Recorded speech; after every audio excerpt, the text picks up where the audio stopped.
Hey guys, so today I'm upgrading to a RAMAIR cold induction intake. I bought this on eBay for just over £40, nearly £50. I got this 90mm rubber connection tube from them as well, but it didn't ship with any clips, so I went to Halfords and I got some clips to put that on. So let's get started. So the first thing I'm going to do is pop the bonnet and lift it up, and there it is. So I have to take out this, which you can see my handprint there. I need to take this air intake out and then fit it to this pipe here. So the first thing you need to do is come around here and take these clips out. There's one connecting that to this section here, and there's another one there, and you can see I've already disconnected that. So now it's a case of wiggling this section out from the air intake itself, and you can see that that's free. This bit should not come out of here. This is the mouth airflow sensor, so it's meant to stay with the intake. And you can see a couple of bolts down here, and if I wiggle this you can see it's connected, so I need to get my tools on there to remove that.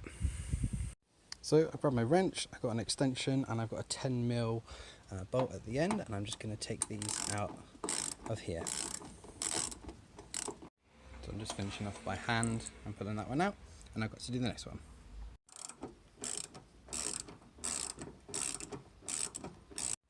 Okay, and that's the second one removed, and now we can take this whole system out.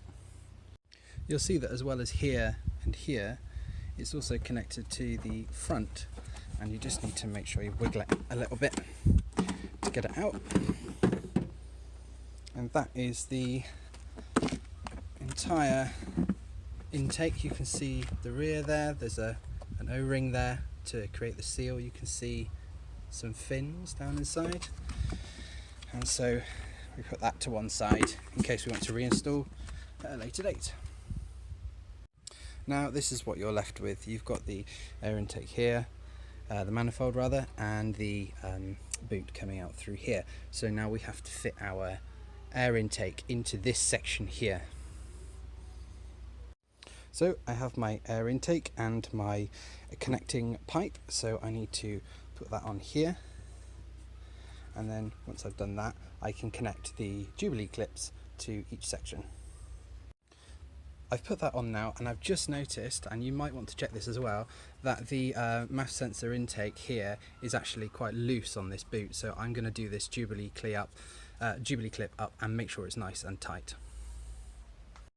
So one thing you may notice is the original clip is slightly rusty or bent out of shape, and all I've done is sprayed a little bit of WD-40 on the track here and inside the screw, and I've just bent it a little bit with some pliers to get it into a nice big shape.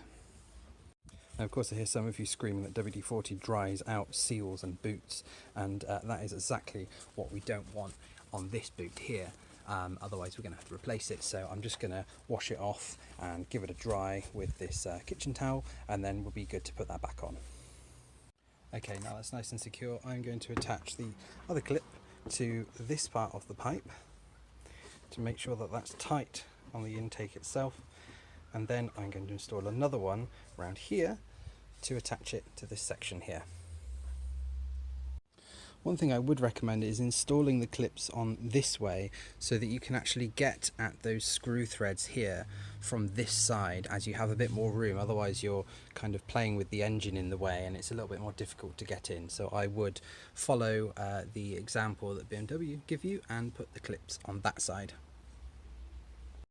And as you may or may not be able to see, it's actually quite hard to get this on because this is a 90mm connector and this is 90mm, so obviously it's going to be a really tight squeeze, so you might want to just work the clip down to allow this to expand and just work your fingers around and try and get it in as best you can. And I'm going to come back when this is connected.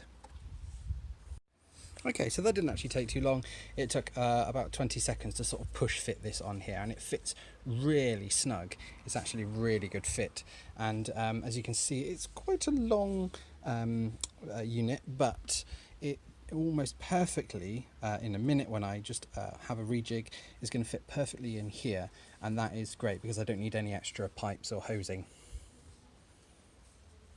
So that's it, fully installed. My next step is to make a heat shield and get a bracket or a mount so that I can mount it to sections around here to stop the heat from the engine getting at this, and protect it a little bit more and just keep it nice and stable when I'm driving. So that's the next step, and I'll update you when I do that.